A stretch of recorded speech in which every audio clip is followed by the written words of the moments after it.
Chapitre 2. La loi de répartition. Preuve de l'existence d'une répartition. Limite du principe de répartition. Nous appelons répartition l'ordre intentionnel par suite duquel des mots qui devraient être synonymes et qui l'étaient en effet ont pris cependant des sens différents et ne peuvent plus s'employer l'un pour l'autre. Y a-t-il une répartition? La plupart des linguistes le nient quand ils le trouvent en présence de faits trop visibles. Ils déclarent que ces faits ne comptent pas, qu'on est en présence d'une répartition savante, nullement populaire. C'est le même défaut d'analyse psychologique que nous avons constaté en commençant d'admettre l'intervention de la volonté humaine que s'il y a eu volonté consciente et réfléchie. Je ferai d'abord remarquer que le peuple n'est pas de cet avis. Il admet l'existence d'une répartition. Il ne croit pas qu'il y ait dans le langage des termes absolument identiques. Ayant le sentiment que le langage est fait pour servir à l'échange des idées, à l'expression des sentiments, à la discussion des intérêts, il se refuse à croire une synonymie qui serait inutile et dangereuse. Or, comme il est tout à la fois le dépositaire et l'auteur du langage, son opinion qu'il n'y a pas de synonyme fait qu'en réalité les synonymes n'existent pas longtemps. Ou bien ils se différencient, ou bien l'un des deux termes disparaît. Ce qui a jeté le discrédit sur ce chapitre, ce sont les distinctions essayées dans le silence du cabinet par de prétendus docteurs en langage, que personne n'avait conviés à cette tâche. Il n'y a de bonnes distinctions que celles qui se font sans préméditation, sous la pression des circonstances, par inspiration subite et en présence d'un réel besoin, par ceux qui ont affaire aux choses elles-mêmes. Les distinctions que fait le peuple sont les seules vraies et les seules bonnes. Au même moment où il voit les choses, il y associe les mots. Nous allons en donner des exemples. Toutes les fois que deux langues se trouvent en présence, ou simplement deux dialectes, il se fait un travail de classement qui consiste à attribuer des rangs aux expressions synonymes selon qu'un idiome est considéré comme supérieur ou inférieur. On voit ces termes monter ou descendre en dignité. La question de linguistique est au fond une question sociale ou nationale. M.J.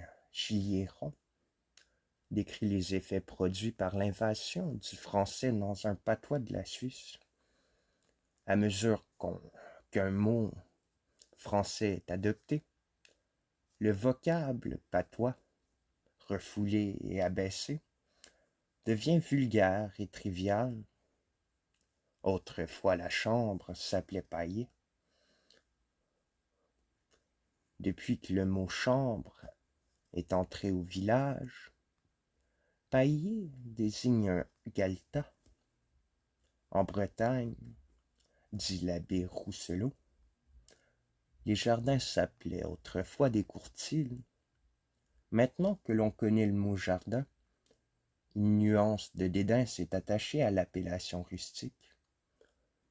Peu importe que les deux termes soient de même origine, le Savoyard emploie les noms de père et de mère pour ses parents, au lieu qu'il garde pour le bétail les anciens mots de paré et de marée.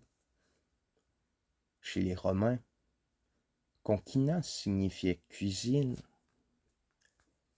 losque, popina, qui est le même mot, désigna un cabaret de bas étage. On dira peut-être que ces mots sont naturellement différenciés par les choses qu'ils désignent et qu'on ne les a jamais comparés entre eux. Ce serait soutenir que l'intelligence populaire n'est pas capable de fixer deux objets à la fois. Je crois, au contraire, qu'il y a eu comparaison et que le terme populaire doit à cette comparaison une déchéance qui autrement ne se comprendrait pas. En matière de langage, la signification est le grand régulateur de la mémoire. Pour prendre place dans notre esprit, les mots nouveaux ont besoin d'être associés à quelques mots de sens approchant.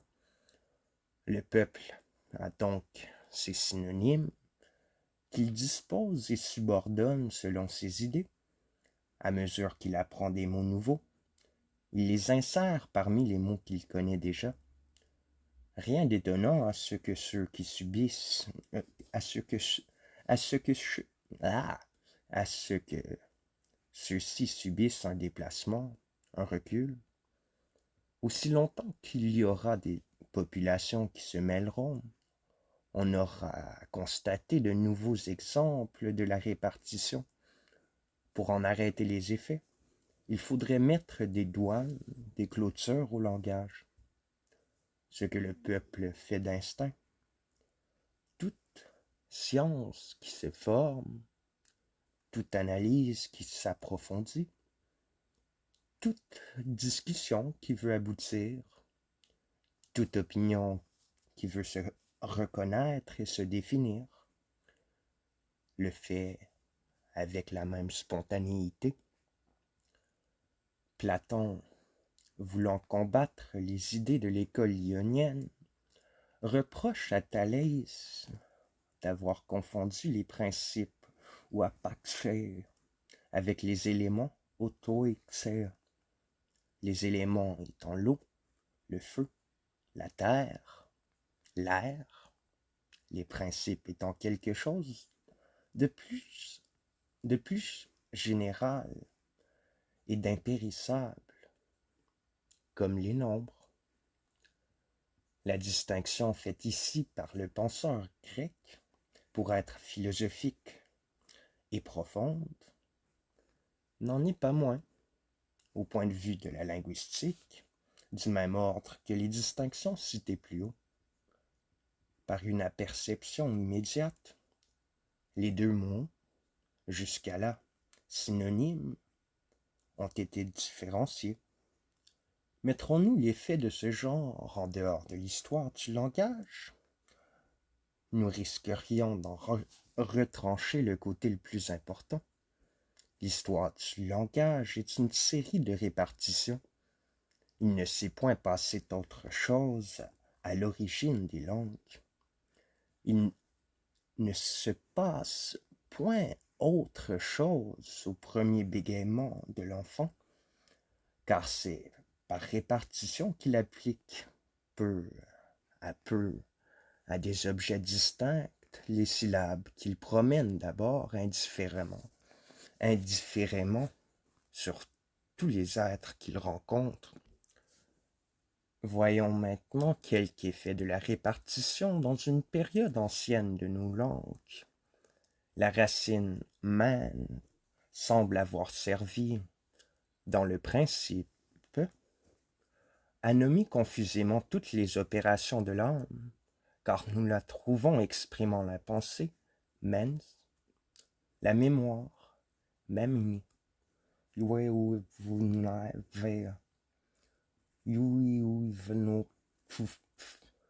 la passion, wevus, et même peut-être la folie, wevia. Mais une psychologie moins rudimentaire a introduit de l'ordre dans ce mélange, gardant quelques mots, en élaguant d'autres pour les remplacer par des synonymes, donnant enfin à chacun son domaine spécial. Un tel triage ne s'est point fait au hasard.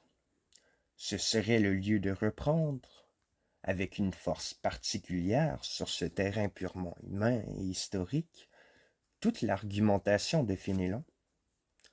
Nous avons l'habitude de faire une distinction entre le courage actif, qui va au-devant du danger pour le combattre, et le courage passif, qui consiste à supporter la mauvaise fortune avec égalité d'âme. Bien que pouvant exister chez le même homme, ce sont, au fond, deux sentiments différents, comme on peut le voir en observant où conduit l'exagération de l'un et de l'autre. Poussé trop loin, le courage actif aboutit à la témérité, le courage passif, porté au-delà de la juste mesure, dégénère en apathie. On s'attendrait à voir le langage reproduire dès les plus anciens temps une distinction si naturelle, mais il n'en est rien.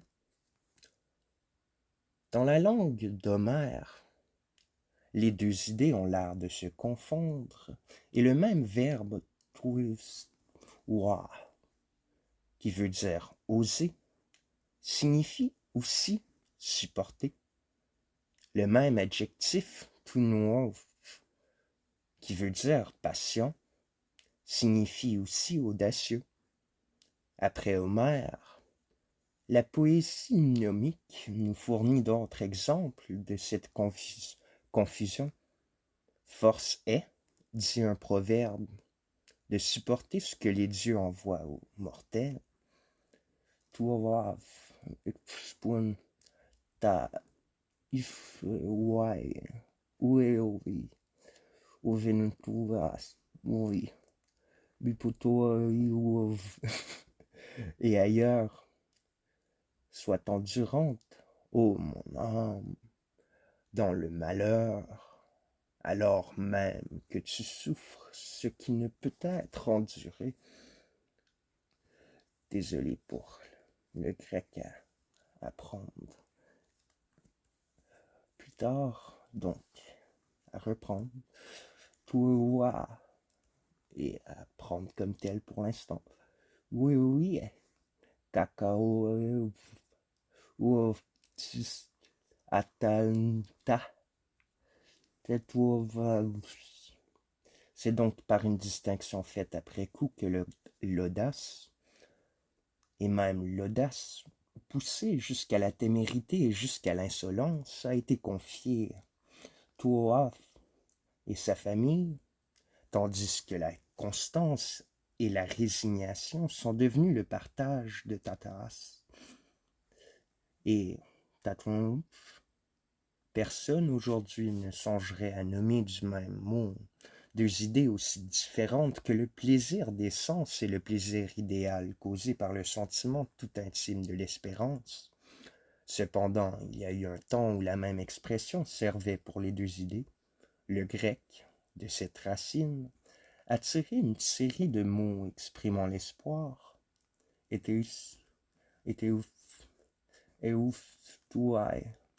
Le latin en a pris les mots qui marquent le plaisir, volupe, voluptas, des deux côtés.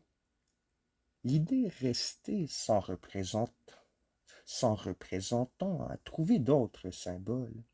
De nouveau goûter est devenu le nom du plaisir en grec, et space, la respiration, le soulagement, le nom de l'espérance en latin. C'est ainsi qu'en remontant dans le passé, on trouve sur son chemin des conglomérats sémantiques qu'il a fallu des siècles pour débrouiller. La chose n'est pas encore entièrement faite aujourd'hui. La différence entre sentir et penser est aujourd'hui marquée dans les verbes, mais elle paraît à peine dans le substantif sentiment. Aussi l'adjectif sensible qui en français appartient à la partie affective de l'âme, a-t-il pu prendre en anglais l'acception d'intelligent, raisonnable?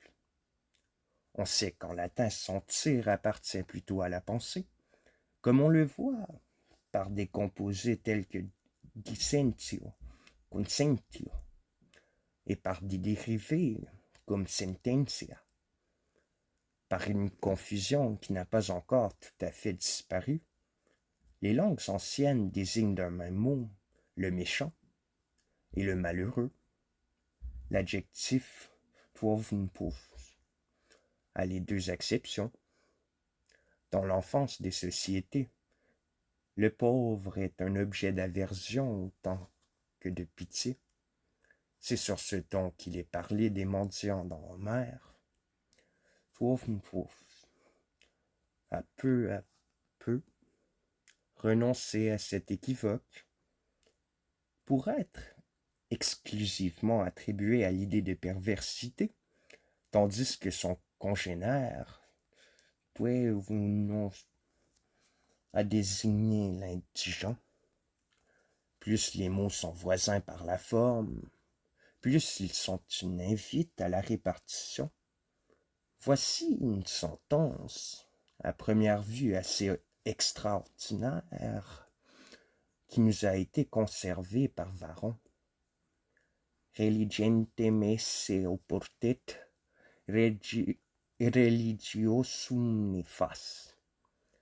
Les deux mots religions et religiosus, étymologiquement synonymes, sont opposés entre eux.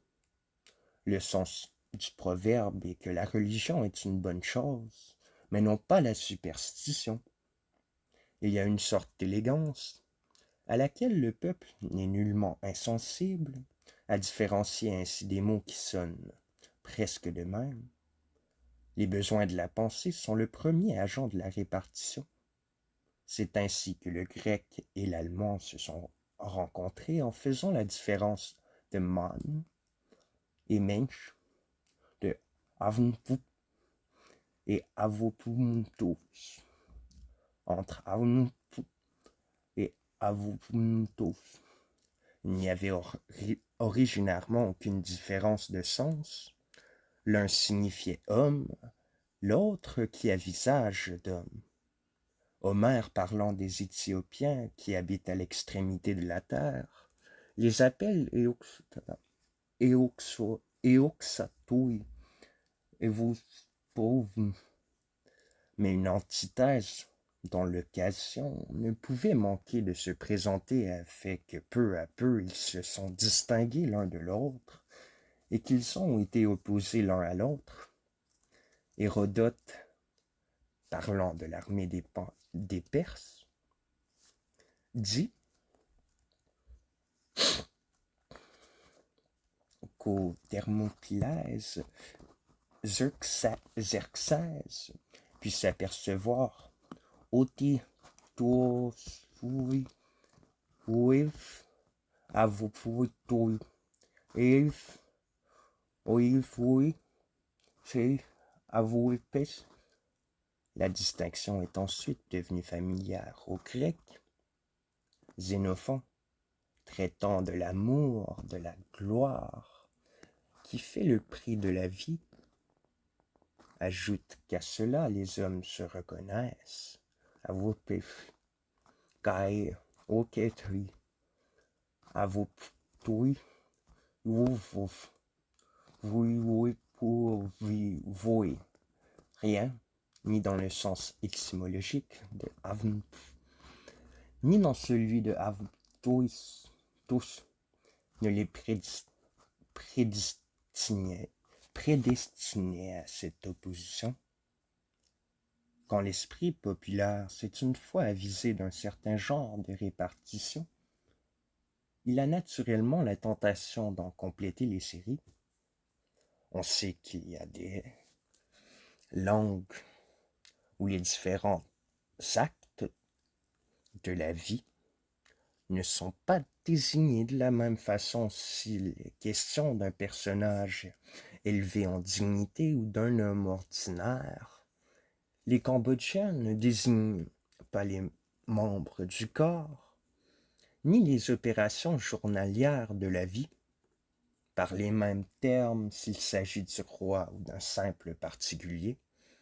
Pour exprimer qu'un homme mange, on se sert du mot si. En parlant d'un chef, on dira pizza. Si on parle d'un bonze ou d'un roi, ce sera soi, pardon. En parlant à un inférieur, moi se dit on. À un supérieur, knom. À un bonze, cha.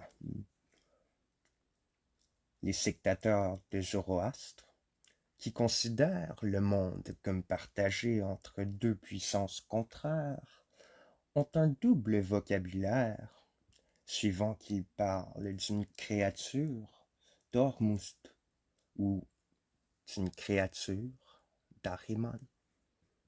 Ces exemples nous montrent la répartition marquant une empreinte plus ou moins profonde, comme on voit telle habitude d'esprit à peine marquée chez l'un et gouvernant toute la vie chez un autre.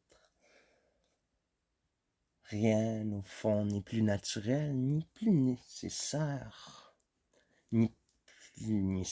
que la répartition, puisque notre intelligence recueille les mots de différents âges, de différents milieux, et qu'elle serait livrée à la plus absolue confusion si elle n'y mettait un certain rangement.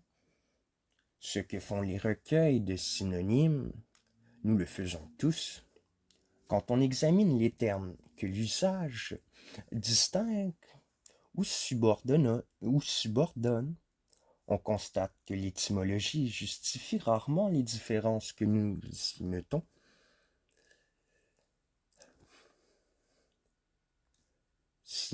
Si nous prenons, par exemple, les mots de genre et d'espèce, quel motif y avait-il à donner plus de capacité au premier qu'au second, à l'embranchement qu'à la classe? Si nous prenons les mots de division, brigade, régiment, bataillon, ces termes techniques, si exactement subordonnés les uns aux autres, n'ont cependant rien qui les désignât spécialement à telle ou telle place. Peut-être ferions-nous une constatation semblable s'il nous était possible de remonter jusqu'à l'époque où a été constituée la série des noms de nombres. En passant des idées matérielles aux idées morales, nous verrions encore mieux les effets de la répartition entre l'estime, le respect, la vénération. On n'aperçoit nulle gradation imposée par l'étymologie. Il a fallu des esprits exacts et précis, une société ordonnée et soucieuse des rangs pour établir certaines distinctions. Est-ce une raison pour les mettre en dehors de l'histoire du langage?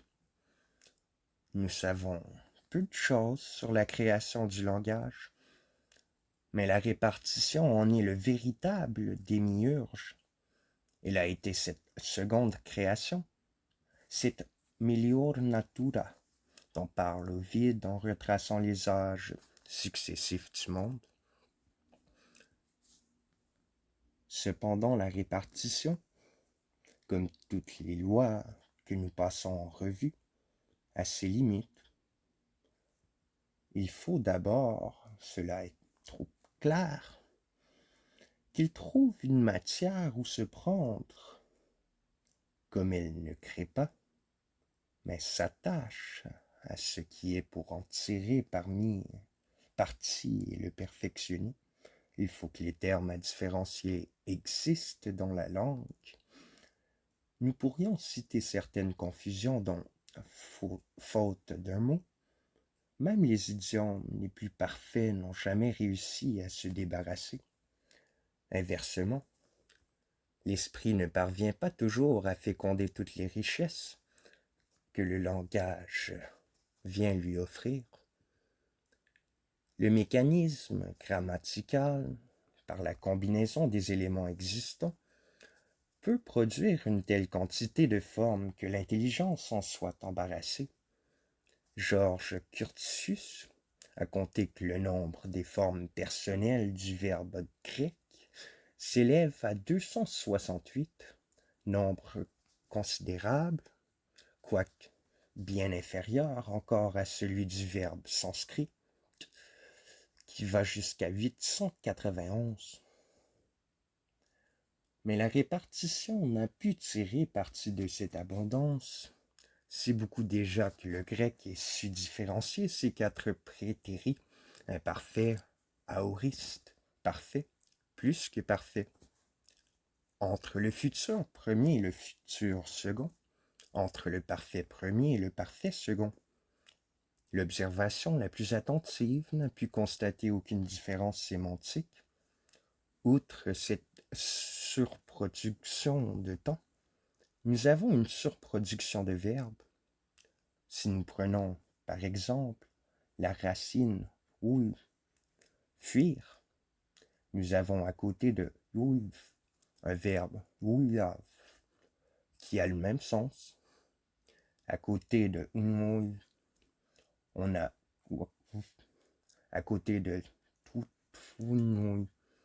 on a le seul verbe signifiant étendre est représenté par tuv, titav et tav. Nous avons baouf, bibelnoui et baouf qui signifient tous trois marchés. L'extinction des formes inutiles vient heureusement diminuer le poids de ce capital mort. Une autre limite au principe de répartition vient du degré plus ou moins avancé de civilisation. Il y a des nuances qui ne sont faites que pour les peuples cultivés. À la synonymie, on reconnaît de quel objet la pensée d'une nation s'est surtout préoccupée. Les distinctions sont d'abord faites par quelque intelligence plus fine que les autres, puis elles deviennent le bien commun de tous. L'esprit, comme on l'a dit, consiste à voir la différence des choses semblables.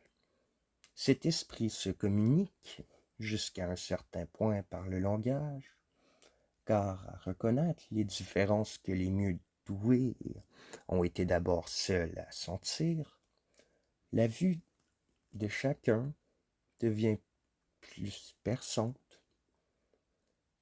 Une question qui concerne plutôt le philosophe que le linguiste serait de savoir comment cette répartition se fait en nous, ou pour dire les choses de façon un peu grossière, mais intelligible. Si nous avons dans notre tête un dictionnaire des synonymes, je crois que chez les esprits attentifs et fermes, ce dictionnaire existe, mais qu'il s'ouvre seulement en cas de besoin et sur l'appel du maître.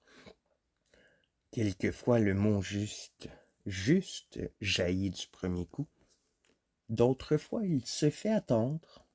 Alors le dictionnaire latent entre en fonction et envoie successivement les synonymes qu'il tient en réserve jusqu'à ce que le terme désiré se soit fait connaître.